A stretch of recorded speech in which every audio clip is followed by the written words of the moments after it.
Of drift velocity. क्या है concept of drift velocity? Drift velocity समझने से पहले हमें समझनी पड़ेगी थर्मल वेलोसिटी।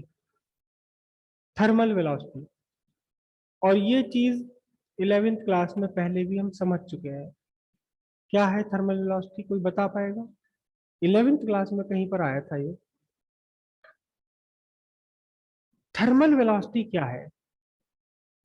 किसी भी मेटल के अंदर, हम स्पेसिफिकली बात कर रहे हैं यहाँ मेटल्स की, किसी भी मेटल्स के अंदर फ्री इलेक्ट्रॉन बिल्कुल ऐसा बिहेव करते हैं जैसे किसी कंटेनर के अंदर गैस मॉलिक्यूल्स। किसी कंटेनर के अंदर गैस मॉलिक्यूल भरे हुए हैं, जैसा बिहेवियर उन गैस मॉलिक्यूल्स का होता है, ऑलमोस्ट वही बिहेवियर है किसका? फ्री इलेक्ट्रॉन्स का। थोड़ा सा डिफरेंस है कि गैस मॉलिक्यूल्स अपने रैंडम मोशन के कारण कंटेनर की वॉल्स पर प्रेशर एक्सर्ट करते हैं। यहाँ हम ये नहीं कह सकते कि इलेक्ट्रॉन कंडक्टर की वॉल्स पर प्रेशर एक्सर्ट करते हैं, लेकिन इनका मोशन वैसा ही है जैसा गैस पार्टिकल्स का, गैस मॉलिक्यूल का होता है गैस में। कोई बता सकता है क्या क्या मोशन होता है गैस का, गैस मॉलिक्यूल्स का गैस में? गैस में हमने ये बात पढ़ी थी कि idea, gas molecules are in constant random motion, लगातार मूव करते रहते हैं, भले ही gas as a whole stationary हो। हम इस हॉल की सारी खिड़कियां दरवाजे एकदम बंद कर दें, सील कर दें, पंखे भी बंद कर दें, तो यहाँ जो एयर है वो स्टेगनेंट है, रुकी हुई है, स्टेगनेंट एयर है। लेकिन इसका मतलब ये नहीं कि मॉलिक्यूल रुके हुए, मॉलिक्यूल अब भी चल रहे हैं।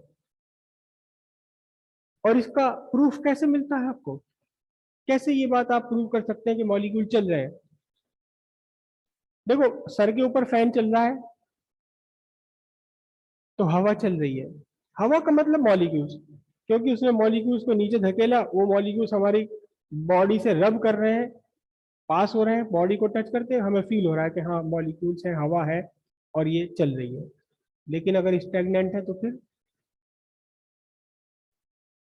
पूरे हॉल में आप अगर एक जगह एक सेंट या कोई भी खुशबूदार चीज छोड़ दें तो कुछ ही मिनट के बाद में पूरा का पूरे हॉल में वो खुशबू भर जाएगी। कैसे? कि उसके पार्टिकल वेपराइज हुए, एयर के साथ मिक्स हुए, और क्योंकि अब ये एयर के साथ साथ इसके पार्टिकल भी मोशन में आ गए, ये धीरे धीरे डिफ्यूज हो जाते हैं पूरे के पूरे एंटायर वॉल्यूम ऑफ गैस में। ठीक इसी तरह कोई भी कंडक्टर है, किसी भी शेप में है, कैसा भी है, ये कंपास है, मेटेलिक ऑब्जेक्ट है, ये मेटेलिक ऑब्जेक्ट है, ये लोहे की बनी हुई है, लेकिन इस लोहे में, इस मेटल के अंदर जो फ्री इलेक्ट्रॉन्स हैं वो रुके हुए नहीं है, वो चल रहे हैं, लगातार चलते रहते हैं एट वेरी हाई स्पीड, 100 और 1000 times less than speed of light. इतनी तेज स्पीड से लगातार वो चल रहे हैं। चार्ज कैरियर्स हैं, चार्ज कंडक्ट करने वाले फ्री इलेक्ट्रॉन्स चल रहे हैं, तो क्या इसमें करंट चल रही है? इसमें फिर भी करंट क्यों नहीं चल रही जबकि इलेक्ट्रॉन लगातार चल रहे हैं? फिर भी करंट क्यों नहीं चल रही इसके अंदर?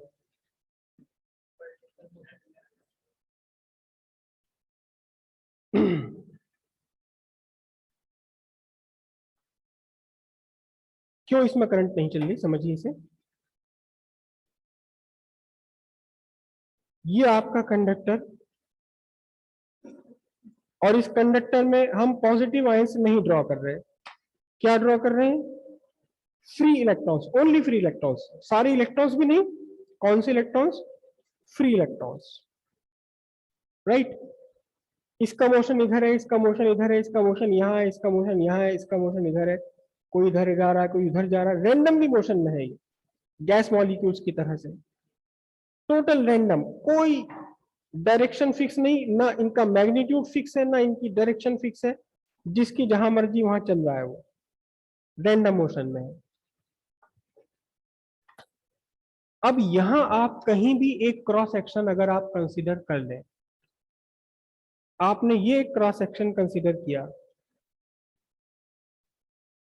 यहां एक क्रॉस सेक्शन, और आपने काउंट किया कितने सेकंड के लिए, 1 सेकंड के लिए, तो आपको पता ये लगेगा कि 1 सेकंड में जितने इलेक्ट्रॉन्स इस क्रॉस सेक्शन को लेफ्ट साइड से राइट साइड क्रॉस करके गए हैं, एग्जैक्टली एक इलेक्ट्रॉन का भी डिफरेंस नहीं, एग्जैक्टली उतने ही इलेक्ट्रॉन राइट साइड से लेफ्ट साइड में पार कर गए due to their random motion. अगर ये क्रॉस सेक्शन आप यहां कंसीडर ना करें, क्रॉस सेक्शन यहां बना लें, this is a cross section, पता चलेगा पर यूनिट टाइम जितने इलेक्ट्रॉन्स इसे पास करके जा रहे हैं एक साइड, एग्जैक्टली उतने ही इलेक्ट्रॉन इसे पास करके जा रहे हैं दूसरी साइड। कहीं और क्रॉस सेक्शन आप कंसीडर कर लीजिए, यहां मैं आड़ा तिरछा से क्रॉस सेक्शन ले लेता हूं, इस क्रॉस सेक्शन पर भी वही कंडीशन बनेगी कि पर यूनिट सेकेंड एक साइड से दूसरी साइड जितने इलेक्ट्रॉन जाते हैं उतने ही एग्जैक्टली इलेक्ट्रॉन पहली साइड से दूसरी साइड में भी चले जाते हैं। Net flow of charge through cross section कितना बना, 0। Net flow of charge through any cross section 0 बन गया। क्लियर है इतनी बात? तो यहां एक कंडक्टर के अंदर इलेक्ट्रॉन्स मोशन में होते हुए भी करंट का फ्लो नहीं हो रहा। Why? Because in the absence of driving potential, एक पोटेंशियल है जो इन्हें ड्राइव करता है, in the absence of potential difference there is no net flow of charge through any cross section of the conductor। कहीं भी आप क्रॉस सेक्शन कंडक्टर का कंसीडर कर ले, there is no net flow of charge through it. Gas molecules में हमने ये पढ़ा था, सारे के सारे मॉलिक्यूल्स का मोशन डिफरेंट है, वेलोसिटी डिफरेंट है, मैग्नीट्यूड भी डिफरेंट है, और डायरेक्शन भी सबकी डिफरेंट है। और वहां भी यही बात है कि अगर स्टैग्नेंट है गैस तो किसी भी क्रॉस सेक्शन के through net flow of molecule 0 है ड्यू टू रैंडम मोशन। अगर यहां आपके पास इलेक्ट्रॉन्स हैं, इस कंडक्टर के अंदर इलेक्ट्रॉन्स हैं, ढेर सारे इलेक्ट्रॉन्स हैं, और मैं ये कहूं कि उन इलेक्ट्रॉन्स की अपनी thermal velocity u1, u2, u3 up to un है, this include the entire motion, magnitude as well as direction. अगर इन सारी वेलोसिटीज का आप एवरेज निकालने लगे, n से ही से डिवाइड कर दें, तो ये जो एवरेज है कितना आएगा, ये कितना आएगा, ये बिल्कुल 0 आएगा। 0 इसमें इसलिए आएगा कि जो u1 है अगर, तो इसका अपोजिट भी कहीं ना कहीं इसी में छुपा हुआ है। u2 अगर किसी एक पर्टिकुलर डायरेक्शन में है तो इसका अपोजिट, इसका इक्वल कहीं ना कहीं यहाँ छुपा हुआ है, या अगर इक्वल एग्जैक्टली नहीं है तो भी इन सब के सम क्या होंगे, 0 हो जाएगा। इन सब का सम ही 0 हो जाएगा, वेक्टर सम। कोई इधर जा रहा है, कोई इधर जा रहा है, सबकी मोशन अलग है, डिफरेंट है। जब आप एवरेज लेंगे तो क्या आएगा, 0 आ जाएगा। तो free electrons possess random thermal motion such that the average motion of all the electrons is 0. Average thermal velocity of each of electrons is 0. Average अगर हम निकाल कर लाएंगे ड्यू टू रैंडम मोशन, जबकि ये u1, u2, u3 काफी ऊंचा ही होते हैं, 10 to the power 3, 10 to the power 4, 10 to the power 5 metre पर सेकेंड की स्पीड होती है। लेकिन फिर भी सबका एवरेज निकालेंगे तो एवरेज कितना निकल कर आएगा, ये 0 निकल कर आएगा एवरेज। क्लियर हुई बात ये? तो पहले हम हेडिंग लिखते हैं thermal motion. Free electrons behave just like molecules gas. In the absence of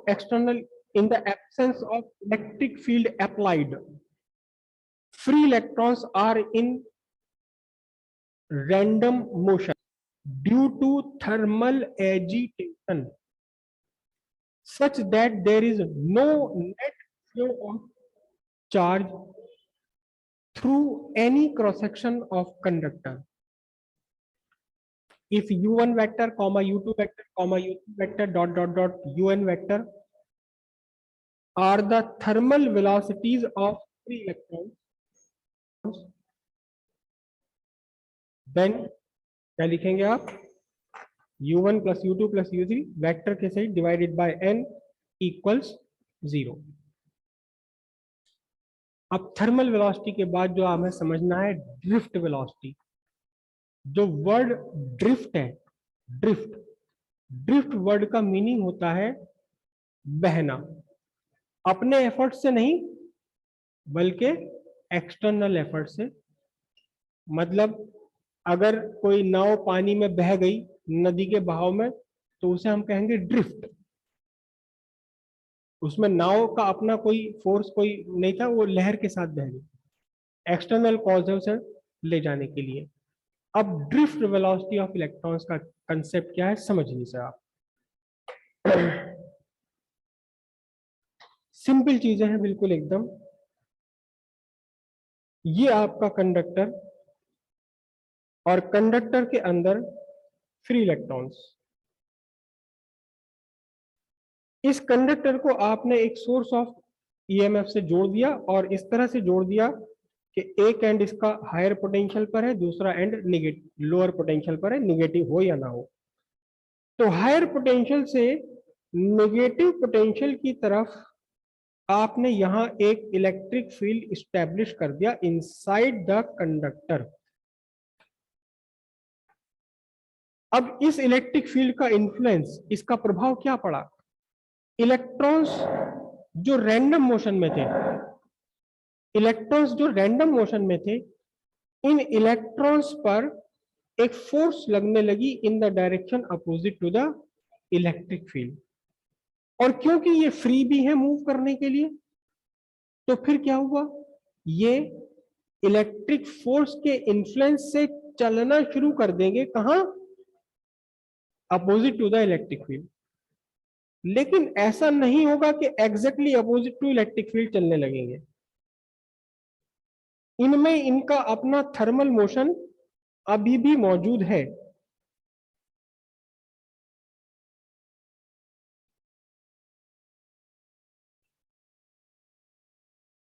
कुछ हो सकता है अभी भी अपने थर्मल मोशन के कारण इलेक्ट्रिक फील्ड के अपोजिट चल रहे हो. कुछ हो सकता है इलेक्ट्रॉन इलेक्ट्रिक फील्ड की डायरेक्शन में नहीं चल रहे. लेकिन एज ए होल अगर आप इस पूरे को देखें तो इन सारे इलेक्ट्रॉन्स में इनका वेलोसिटी वेक्टर चेंज हो गया. इलेक्ट्रिक फील्ड में है तो इनके ऊपर एक फोर्स लग रही है. इलेक्ट्रिक फोर्स कितनी लग रही है? निगेटिव साइन तो केवल ये शो करता है कि फोर्स की डायरेक्शन इलेक्ट्रिक फील्ड के अपोजिट है. इसको मैं छोड़ रहा हूं. यहां पर फोर्स लग रही है तो एक एक्सेलरेशन भी होगा. कितना होगा? Mass of electron.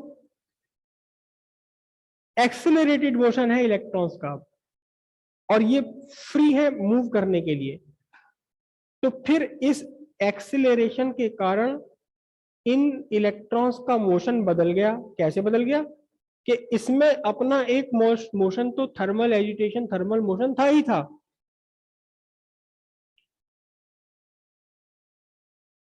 और इसको एक एक्सेलरेशन भी मिलने लगा.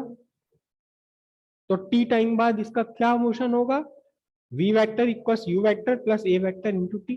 टी टाइम के बाद में जहां a की वैल्यू कितनी है? E by m. a आपका नॉन जीरो है, कुछ टाइम आपने लिया ऑब्जर्वेशन के लिए. तो सिंपल सी बात है, इस v वेक्टर का मैग्नीट्यूड और डायरेक्शन u वेक्टर के मैग्नीट्यूड और डायरेक्शन से तो अलग ही आना है. क्लियर हो इतनी बात? a की value less than more than zero है, टाइम की वैल्यू मोर देन जीरो है, तो फिर v वेक्टर का आंसर इस u वेक्टर के इक्वल तो नहीं होगा। अगर t जीरो हो या एक्सेलरेशन जीरो हो तब तो v और u इक्वल हो सकते हैं, लेकिन यहाँ जीरो नहीं है। तो अब इस एक्सटर्नल इलेक्ट्रिक फील्ड ने या उस पोटेंशियल डिफरेंस ने जो आपने यहाँ अप्लाई किया है, इसने सारे के सारे फ्री इलेक्ट्रॉन्स का मोशन बदल दिया। जो रैंडम मोशन था उस रैंडम मोशन को थोड़ा सा रेगुलराइज कर दिया। हालांकि इनका अपना रैंडम मोशन अभी भी है, अभी भी इनका रैंडम मोशन है, लेकिन उस रैंडम मोशन के साथ साथ they start moving towards the end at higher potential, lower potential से हायर पोटेंशियल की तरफ को धीरे धीरे चलने लगते हैं। ये मैंने बहुत सारे इलेक्ट्रॉन्स बनाए। अगर आप इसमें से केवल इस एक इलेक्ट्रॉन का ऑब्जर्व करें पाथ, इस इलेक्ट्रॉन का रास्ता ऑब्जर्व करें, तो इलेक्ट्रॉन कैसे दिखाई देगा, काश कि हमें दिखाई दे पाता। ये चला, ऐसे चला, ऐसे चला, यहाँ गया, यहाँ गया, यहाँ गया, यहाँ गया, यहाँ गया, ऐसे गया, ऐसे गया, ऐसे।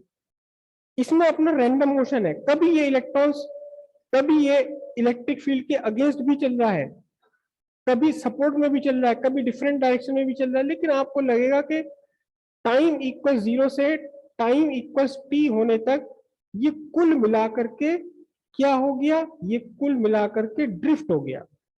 कहां ड्रिफ्ट हो गया? In the direction opposite to the electric field. एक सर्टेन डिस्टेंस ये ड्रिफ्ट हो गया, खिसक गया।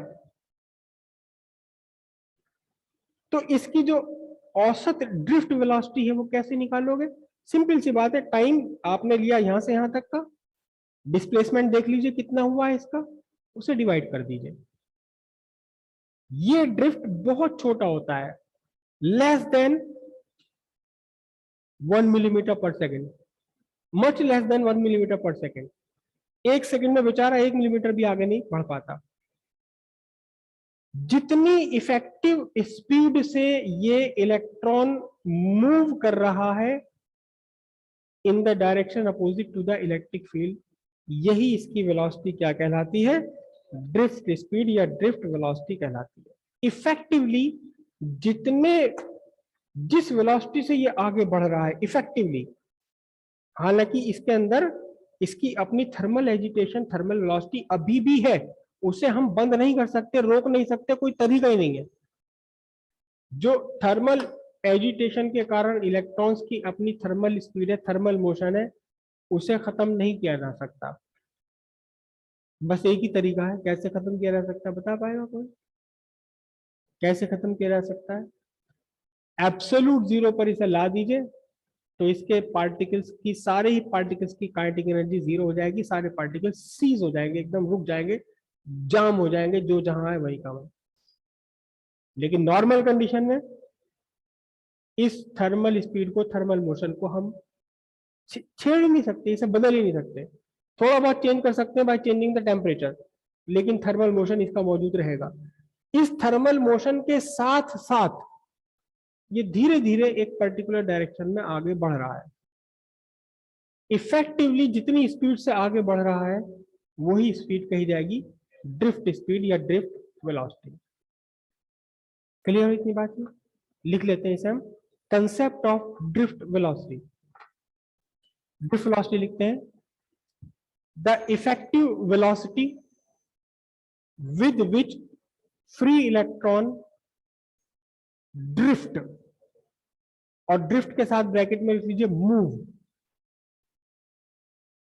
Towards more positive end of conductor, end E N D end at higher potential under the influence of potential difference applied across the conductor, applied across the conductor,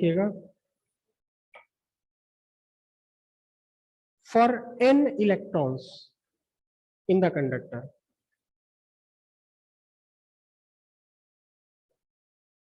for n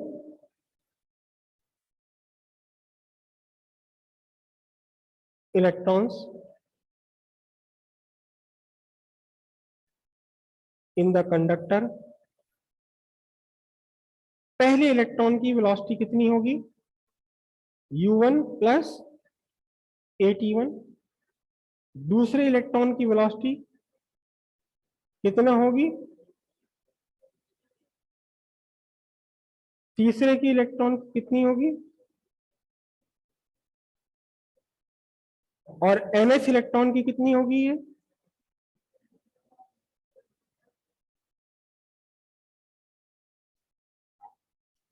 अच्छा मैं यहां a1 a2 a3 वगैरह करूं क्या, या ए सबका acceleration सबका same है, एक्सीलरेशन सबका सेम है, क्यों, ए वेक्टर कितना है, सभी का, सभी के लिए इलेक्ट्रिक फील्ड सेम है, एक ही इलेक्ट्रिक फील्ड में सभी के चार्ज सेम है, हर इलेक्ट्रॉन का मास भी सेम है, तो एक्सीलरेशन भी सेम है, ठीक है। अब हमें इसका एवरेज फाइंड करना है,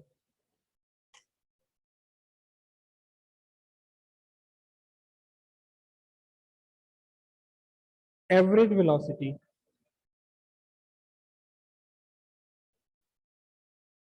कितना होगा ये, v1 plus v2 up to vn divided by n,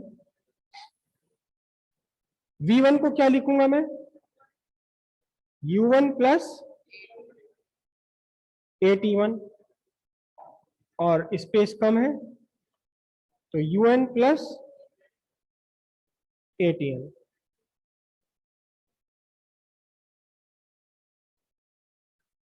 इसमें से हम u1 u2 और अप टू un अलग निकाल लेते हैं, a कॉमन आ जाने वाला है तो ब्रैकेट में बचेगा क्या, up to tn whole divided by n,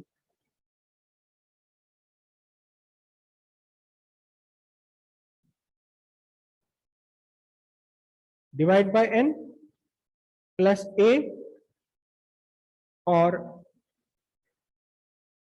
a vector, ये कितना है, average thermal velocity of free electrons कितना है, 0 है, ये 0 बना आपका। एक्सीलरेशन को मैंने क्या लिखा,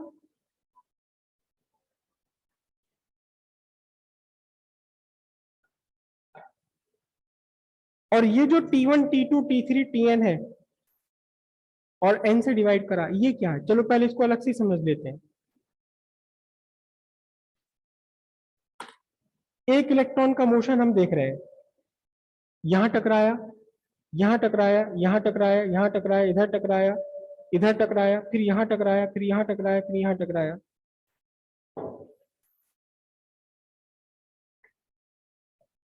ये एक्चुअली हमने v कहां फाइंड करी है, ये आपका यहां से चला, टकराने के बाद ही चला होगा, यहां भी टक्कर के बाद भी ले रहे हैं हम कंडीशन, या इस टक्कर के बाद से यहां तक की कंडीशन ले रहे हैं, तो यहां ये जब टकरा कर चला तो इसकी वेलोसिटी कितनी है, u1 है, और यहां अगली टक्कर तक हमने फाइंड करा इसकी वेलोसिटी कितनी, यहां से यहां तक जो टाइम लगा है ये टाइम t1 है।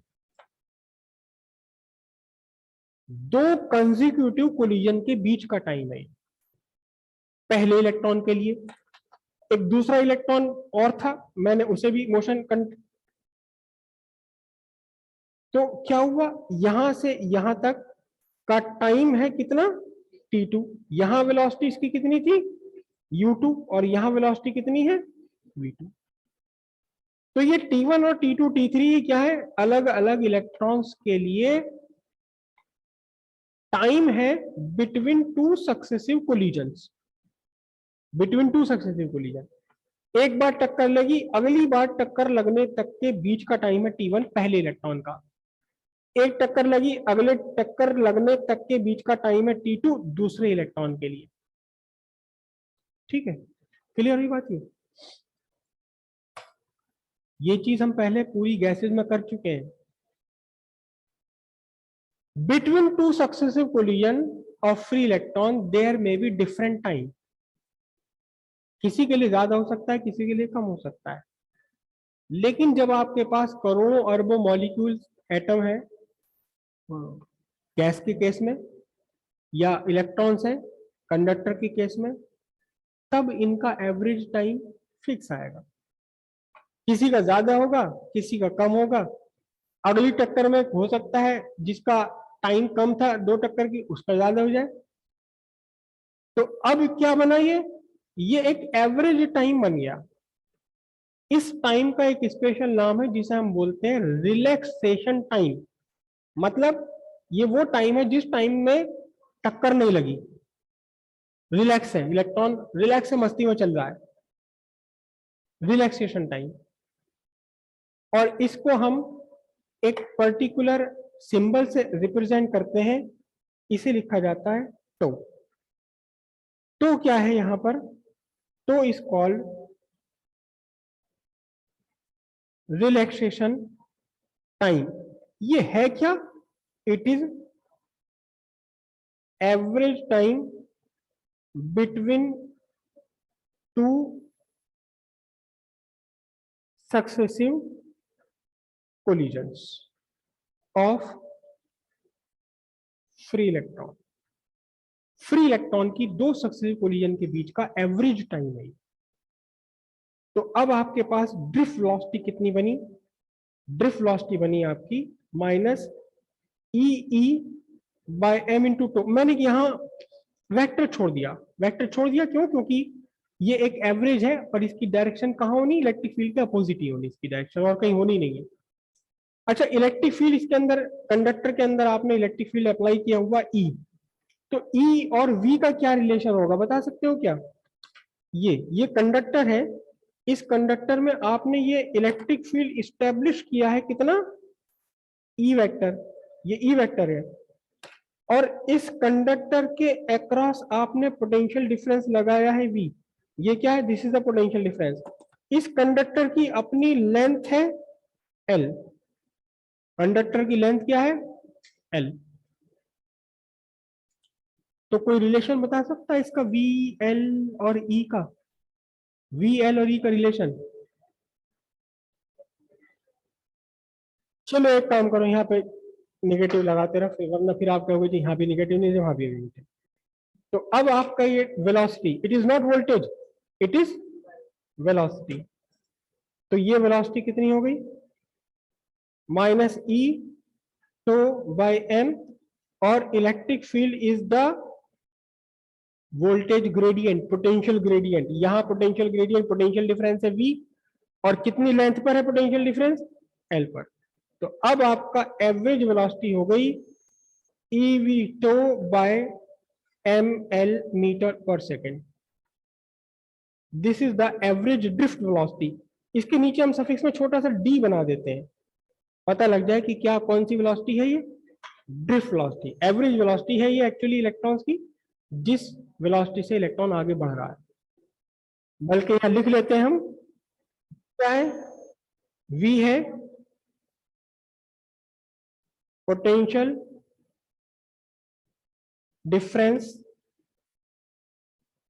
Across the ends of conductor, और l क्या है यहां, l है आपका लेंथ ऑफ